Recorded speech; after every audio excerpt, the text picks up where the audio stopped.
Hi everyone, and welcome to STOked, the ultimate Star Trek online podcast. My name is Chris, and this is episode 106, shot live December 3rd.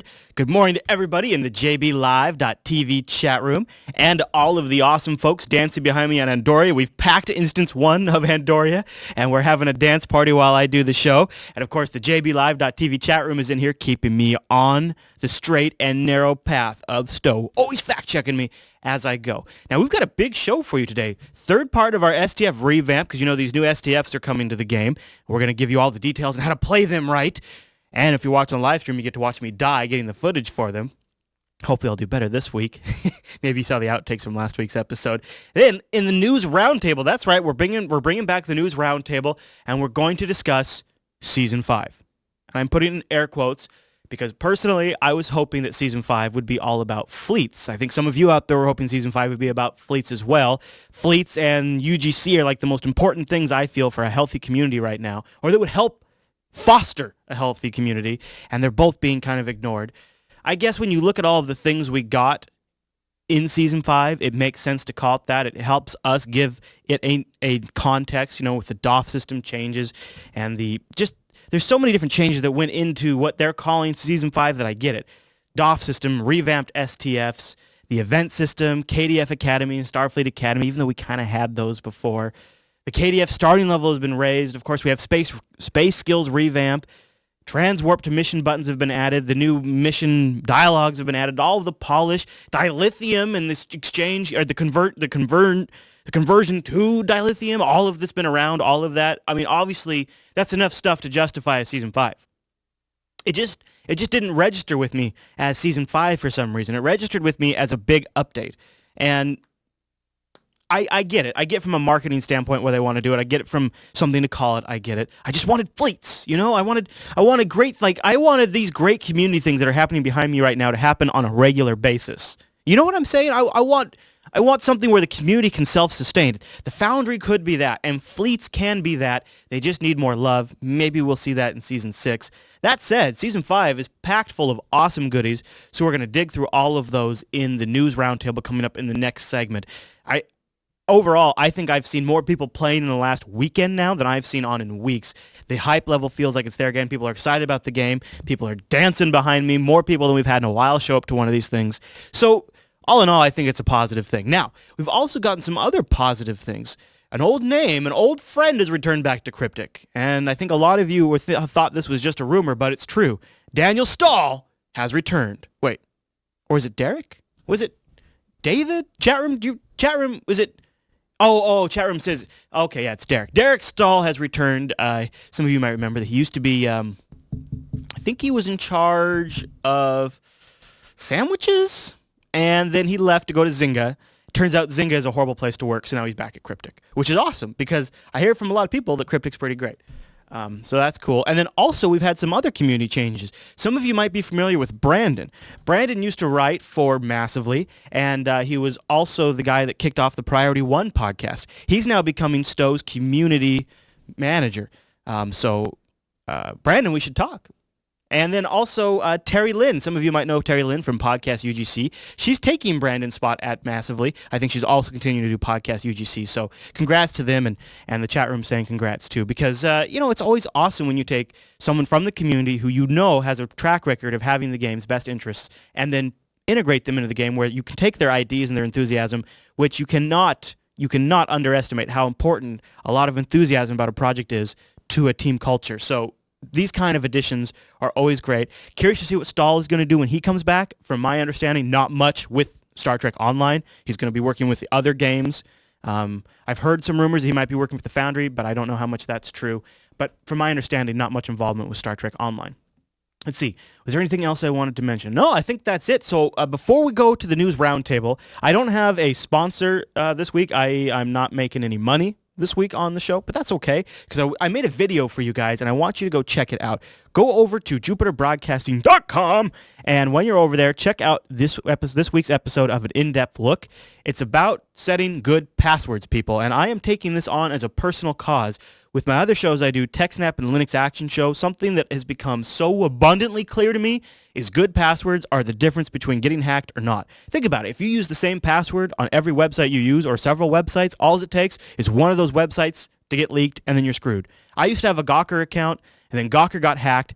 Within 15, 20 minutes of that database getting online, they were trying to break into my Gmail account. So go over to jupiterbroadcasting.com and watch this week's episode of An In-Depth Look. I tell you about a tool that I use to make really awesome secure passwords. It's about a 5-minute video too. It's worth your time.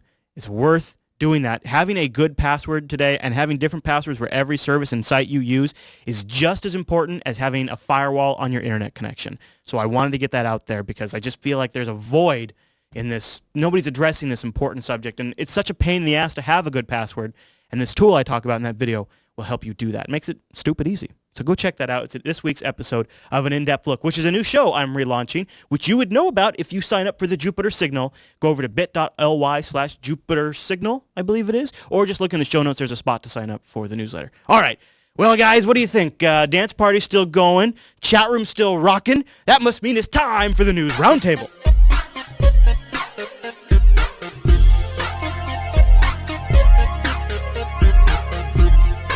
And welcome to the STOked News Roundtable. This week, turns out we actually have some news to talk about. So Irish has joined me from Jupiter Force, and we're going to kick it around the News Roundtable. Right, Irish? Yeah, Chris. Hey there, man. Welcome back to the show. Lots to go over today. Lots to do. So I guess probably, really, I covered some of the other things like the community shuffles and things like that, but the big story is Season 5, right? Yeah, the thing about it is the Season 5 thing doesn't sit too well with me, but it's probably mainly because we spent the last 10 shows looking at all these things, bits and pieces on Dribble. So we've been so far down into it that when you actually zoom out and look at all the stuff that is released as part of Season 5, it actually is quite a bit of stuff. I think it's a bigger update than Season 4 was. Well, that's the thing about it. See, the confusion we got with Season 4 was we were told Season 4 is like you draw a line in time and then content rolls out during the next, say, 3 to 6 months, and that was your season. Just like episodes would come out over time. Yeah, like Season 4.1 or something like that. Yeah, we didn't get that. We got a few features, a few things that were supposed to be in Season 4 got rolled into this new Season 5, and we're told that the stuff we were waiting for with all the fleet enhancements are going to be Season 6. So if it's just a naming thing, it's fine. It's not really much of a kick. But until actually even this morning when I sat down to do the bullet points on what's in the actual patch, you don't realize how much stuff has been on Tribble. Yeah. And when I saw it all listed out like that, I was like, we almost just need something to call it. Like, you can't just call all these things something by themselves. Season 5 seems to make sense. It's kind of a good marketing thing, too, when you hook the new Freepers. It's like, hey, look, we're relaunching Star Trek Online. We've got a new season that's hit, and, et cetera, et cetera. We all know it's been tagged Year of Hell, blah, blah, blah. There's a lot of problems with that. But a lot of the systemic stuff that's gone in this patch and in a couple of the previous patches, they're a foundation. We have to look at it like it's a foundation, and the content has to come in behind it as a big train of stuff. The Deferred Ground Invasion is a classic example of that one. We talked about last week where it was previously like a daily event or something like that, and now it's gone out to being weekly. Yeah. But I was only talking to Murphy a little while ago about this, and what it could be is that event is going to do what we saw on the feature episodes on Saturdays, where episode came out, everybody was there. Everybody was down there waiting for content. Right. The space map was loaded. I think that's the idea. I really do think the idea is, we notice it here on these shows. Like we have TechSnap, which we do at 1 p.m., right? Versus a show you do on Saturday at 11 a.m., you get 3 times the amount of people to show up. And I've noticed just like when you consolidate special events, you have more people show up because it's not something that happens all the time. Yeah, and the thing about it is, maybe I'm on the wrong track, but with the conversation I had with Murphy was that it's possible this is intended to be the filler between the feature episode series. So if we were expecting every week a new feature episode and that's not going to be continuous, maybe what happens is Ep 5 comes out, finishes the series. The next Saturday, it's like, guys, come back next week, Borg Ground Invasion, and here's a bonus that's thrown in or something like that. Like the event system can do it where they hype up one particular thing to draw your attention to it, like extra samples from the, what's it called, the Galactic event or something like that. Yeah. Because we're coming through such a negative period, we're starting to see little cracks of light in the gap, if you like. And what's happening is people don't trust it just yet. It's out, it's on live. Right. They're starting to build it back again. I've already seen it. Logging in today was a great example. I went in and it took a little longer than normal to log in. I was kind of confused by it. And then I opened the sector map and the thing is loaded. So it's already having an effect. People have picked up on the Yes. season 5 transition, Yes. and you're starting to see the Yeah. population. Yeah, starting no, to drop back the in. Earth solar system is and Earth space dock are way more crowded than they've been in weeks. Now, one thing I think, looking at the season 5 update, 6 months down the road or whatever it is, obviously one of the longest standing impactors on the game will be that conversion, the switch to dilithium. Yeah. That's unquestionably one of the biggest outcomes. The DOF system's huge, and I wouldn't be surprised to see the DOF system be the seed that sort of replaces a lot of things that aren't quite right in the game. Like, let's just talk about Tor for a second. Tor uses some sort of bot to craft for you, right? Yeah, you got your companions, yeah. Why couldn't the DOF system do that? Well, potentially it could, but remember, they've kind of put a pin in crafting system and said we'll revamp it at a later point. Yeah, well, they need to So- revamp it. They've already put it with the DOS where they're gathering you samples. So that aspect is in place. In terms of helping you, I think that should have been more like your crew assignment stuff. Like I talked Sure. about before, it's actually, I think I put it on our forums, I just haven't followed it through, was a whole idea of having your DOFs be the foundational step in your crafting, have labs that you have to kit on your ship and you Yep. have to run, and build it up that way so that every aspect of the game is actually part of your crafting, not just a case of what it is now, the vendor system. But I think that's a whole separate segment we probably want to talk about that in, because I got lots to talk about with crafting. Okay, well, we'll pencil it in because I've got a few ideas for that too. So back to the dilithium thing will be the the long-standing thing. But I don't know, any other thoughts on season 5 that you think we should? Yeah, I'm looking at the stuff here. Just going through the bullet points of what was in there, and you covered most of them. But like to me, at the moment, the underplayed part of season 5 is the academies. This is what I'm talking about, foundational. Starfleet Academy. I accidentally zoned into it on Tribble a couple of weeks ago, and there was this little event going on, and it was a fun little event. Yeah, it was yeah, like really cool. Like you're running around scanning things. 2409 event. Exactly. You're running around, you're doing these little things like you scan anomalies and either a Klingon jumps out to beat you up or you get what you wanted. And that kind of thing. Yeah, There was no, a few it's fun. little issues like kill stealing going on. Like I seen people where the Klingon spawns and someone halfway across the yard shoots them for you. I So actually you're had not getting your credit. the unique pleasure of stopping by Gozer's Cube while he was working on the back end things for the Starfleet Academy event system, and he was telling me about it. He's like, "Yeah, see, I'm hooking this up, and this is going to be able to do this." And I remember thinking, you know what? It's basically a lore game, right? It's a Stowe lore game, and it's great for that. Especially like because Starfleet Academy is a great place to visit when you're getting started in the DOF system. So you go down there, take care of your DOF missions, and play the lore game while you're at it. But it also gives you, there was a nice little touch to it where you go in and you claim a cadet. So it's assuming you're not coming into that zone as a noob player. It's assuming you're coming in, you've got yourself a captain, whether it's justified or it's ego or whatever it is. But even if you're a VA going in there, you're assigned a cadet. You get to run around with a cadet. It's brilliant. It's like, come here, slave. Yeah. Yeah. It is kind of like that, but it's like, all right, it's time to teach you something. Exactly. Follow me and shoot stuff. Thank you. Yeah. Yeah. But all right. that's the Starfleet one. The one that we haven't covered, and again, it's kicking me that we still haven't done this. We haven't done too much coverage so far on the KDF Academy. I know. Like And visually, it's it looks gorgeous fantastic. too. It is There's just not gorgeous. much there yet. Like Yeah. we do need to get to it. We really need to cover the KDF side of it, because with the new changes, and it's another bullet point there, is raising the cap on, or sorry, the starting level on the KDF side. Right. The Academy isn't quite woven into it from what I've seen, but it's still there. It's present, and they were hooking up some beams so you go from the shipyard down to it and stuff like that. So it's starting to get to like what you have with the Sol sector, where you go in, you got ESD, you've got the Enigma Nebula with the captain's table in it, you've got Starfleet Academy now. So you've got a couple of different zones in the one area, the social zone. So that's a good start. And the KDF side, with this new tweak of compressing the content by raising the level, we should start seeing more KDF people. And I just looked at the other day, like Peregrine actually has a news right here. We have like 9 new KDF ships released in the last couple of days. Yes. Yeah. That's massive content update for those guys. Okay, I'm not going to use the word content, I'll get shot, but it's a massive perk to have that amount of ships available. Yeah. It's catch up to a degree, but I happened to, again, I was down there when they were designing some of these ships, and they're putting a lot of TLC into it, and they specifically are giving attention to the KDF. Like it's time to sit down and make these things, and they're good-looking ships too. We've previewed some of them on the show, and they've got cool abilities, and they're good. I mean, they're not just like they're not just like half-hearted attempts. Yeah, and we're starting to see it as well. If you look at the KDF, I have a verbal tick where sometimes I'll just constantly refer to it as Klingon, but what I'm starting to see now with these new ship designs is not just your stock Klingon ships. No. You're starting to see Gorn, you're starting to see Nausicaan, and it's starting to flesh out, and it's starting to feel like a hybrid faction, which is what it really is. It's supposed to be cobbled together from remembrance of these different empires. It's exactly what I thought, is they're starting to feel like the influences of Nausicaans and Gorns are starting to tweak the way the Klingons design their ships. And if you think about that in a Star Trek canon perspective, the Klingon ship is like one of the few once they showed that thing in Star Trek 3, it's kind of just been the same since then, at least the Bird of Prey. I mean, TNG got us some different ships, and Enterprise gave us some different ships, of course, and so did DS9. But you know what I mean? Like, Klingons like have not progressed much. And so it makes sense that it would take some outside influences that they've integrated into their culture to kind of make them start making those changes, because they don't make them on their own. They haven't made those changes. But you've got a basic paradigm there, and that is, why change what works? And with the Klingon ships alone, you see that because you've got a very clear thread of design from the earlier ships right through to what we saw up as far as, say, Nemesis. Yeah. The movie that shall not be named.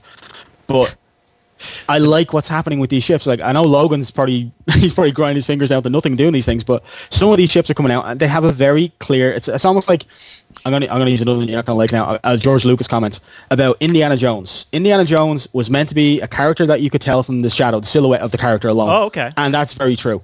When you start looking at these Klingon ships, you're starting to get that. And now when you compare them against the new KDF ships, they're all distinct. Yes.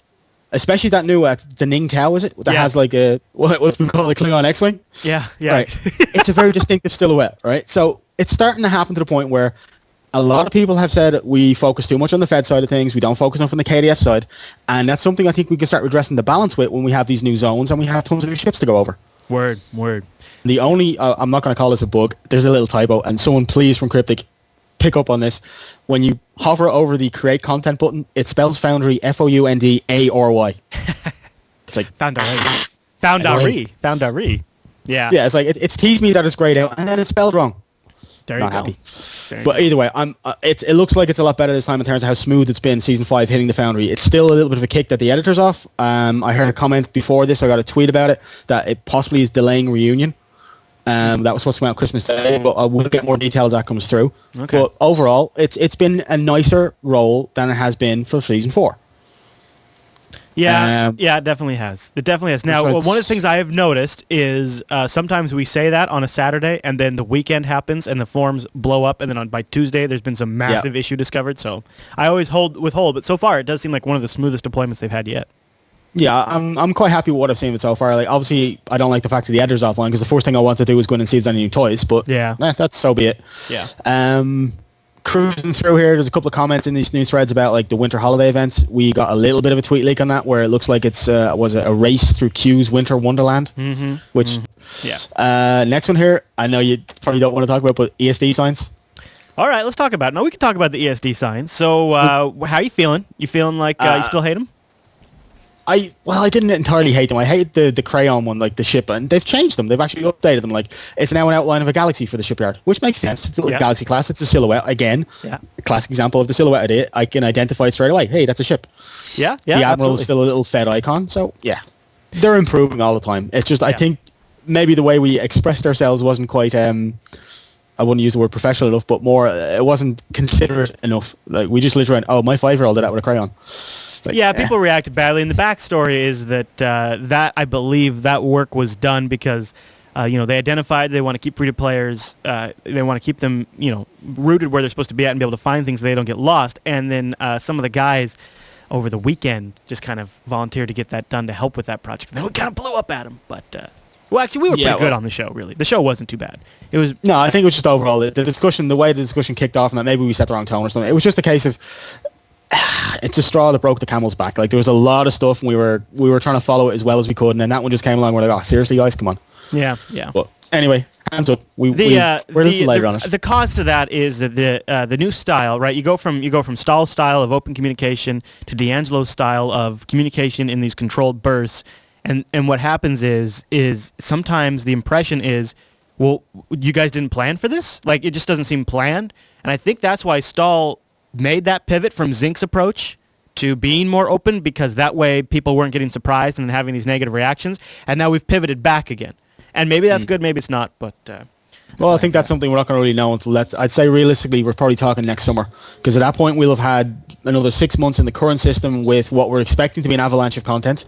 And quote, avalanche of content, that's what I'm looking for. Speaking of new things, are you ready? Are you ready to move on? You want to brace yourself? Yeah. Okay, brace yourself, Irish, because it's time for Tweet Leaks! Fancy hands. I think you just caused an earthquake. Yeah, I did. First thing I want to talk about, though, is the new schmancy-looking Jemadar ships that were leaked this week. You know who tweeted this one out? I didn't grab the name. I thought it was Captain Logan. Probably. I mean, it would make sense. This Jemadar ship that he posted, man, does this thing look hot, right? I mean, this is a great looking ship. I've got to look at this with this new feature episode series for DS9 coming up, and I'm looking at all these little tweaks in the ships and things, and it's just, I'm starting to get hyped for it. Like, I haven't really been pumped for a lot of stuff other than Foundry for quite a while now, and I'm looking at these ships and I'm seeing what they did with Bajor, and as much as I hate that place, but I'm liking what this is going through. It looks like a lot of the background stuff we've suspected has been going on and that you guys saw in, STOked 100 on your trip? Yeah. Is starting to build towards a future episode series that has a whole ton of new art assets in it. I know. Well, I saw it. We showed clips of it, but there was this beautiful Bajor socials area, and I just seeing that. I can't wait to see that in the game. And you see these new ships that are coming. The featured episodes are so exciting that anything they can do to add stuff like this just builds anticipation.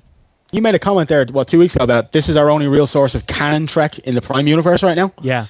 How are they going to do a DS9 feature episode series without at least touching on the season finale series finale from DS9? You're going to have to give us something to move that story a little forward. So give us your feedback. Send that to STOked@JupiterBroadcasting.com. I specifically want to know how you're taking to the new DOF system. I think there's a community feedback around the DOF system. So send us in your ideas and thoughts for DOF system. We're going to have a guide coming up, not this next week because we're off, but the week after that. I think we're working on our DOF guide.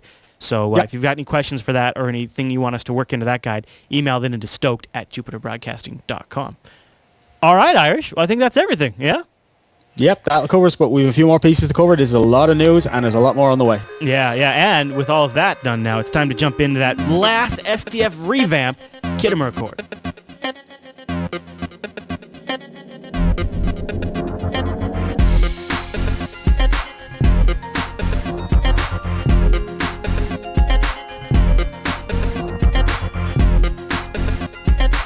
And welcome to the STF Revamp Guide section. The last 2 episodes, Silverwings here has been going over and breaking down what we need to do to beat these STFs, because with this new push, we've gotten changes to the STFs.